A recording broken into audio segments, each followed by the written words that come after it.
Il a défié un président. Il a survécu à la prison, au procès, à l'exclusion politique. Et il est aujourd'hui Premier ministre du Sénégal. Ousmane Sonko, c'est l'histoire d'un homme qui a su transformer la colère populaire en espoir national. Bienvenue sur Les Stratèges, la chaîne qui décrypte l'histoire et la politique avec profondeur et clarté. N'oubliez pas de vous abonner pour ne plus manquer nos vidéos. Ousmane Sonko naît le 15 juillet 1974 à Thiès, au Sénégal. Mais ses racines profondes viennent de la Casamance, une région souvent marginalisée du pays. Très tôt, Sonko grandit dans un environnement empreint de valeurs religieuses, de rigueur et de discipline.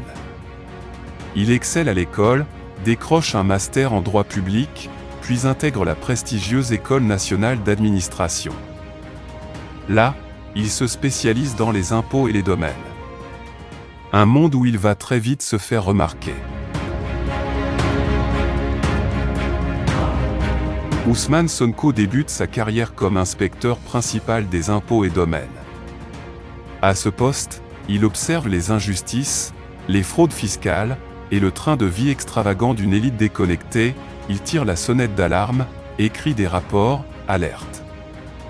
Mais ses supérieurs ne veulent rien entendre. Finalement, il est radié de la fonction publique pour avoir manqué au devoir de réserve. Ce sera le déclic.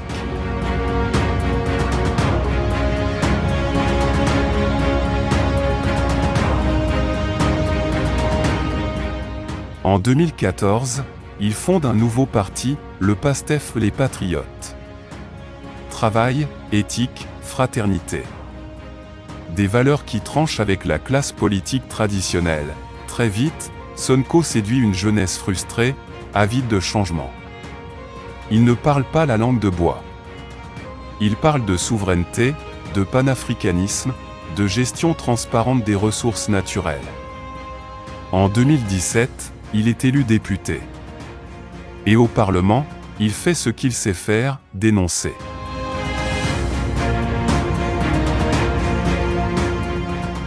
En 2018, Sonko publie un livre choc, Pétrole et gaz au Sénégal, chronique d'une spoliation. Il y dénonce la mauvaise gestion des ressources naturelles du pays, pointe du doigt les contrats opaques, et interpelle directement les plus hauts responsables. Pour certains, il devient un héros du peuple. Pour d'autres, un danger à neutraliser. Dans les médias comme à l'Assemblée, il continue de déranger, posant des questions là où le silence était la norme. En 2021, une affaire éclate. Ousmane Sonko est accusé de viol par une employée d'un salon de beauté. Lui parle d'un complot d'État pour l'éliminer politiquement. Le pays s'embrase. Des manifestations éclatent dans plusieurs villes.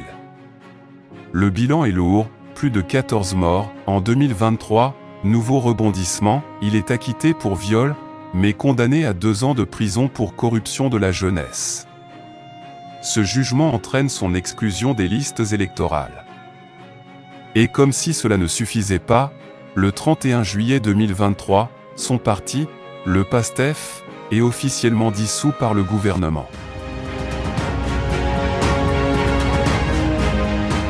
Écarté de la présidentielle, Sonko ne renonce pas. Il désigne un autre homme pour porter le flambeau, Bassirou Diomaye Faye, son frère d'armes et son bras droit. Ensemble, ils font campagne.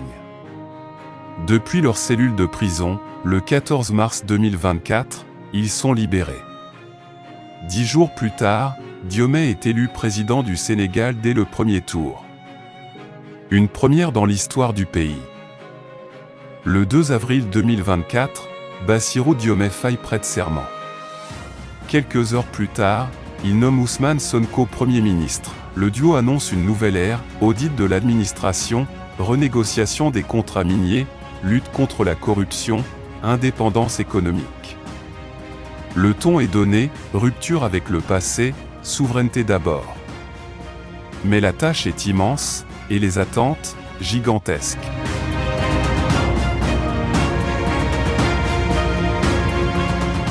Le ton est donné, rupture avec le passé, souveraineté d'abord. Mais la tâche est immense, et les attentes, gigantesques, mais l'histoire est encore en train de s'écrire. Réussira-t-il à réformer le pays? À tenir ses promesses? Ou sera-t-il, comme tant d'autres, rattrapé par le système?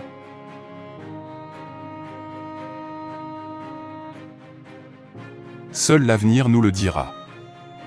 Si cette vidéo t'a plu, n'oublie pas de t'abonner à la chaîne, de liker et de partager autour de toi. Et dis-moi en commentaire, quel futur pour le Sénégal selon toi?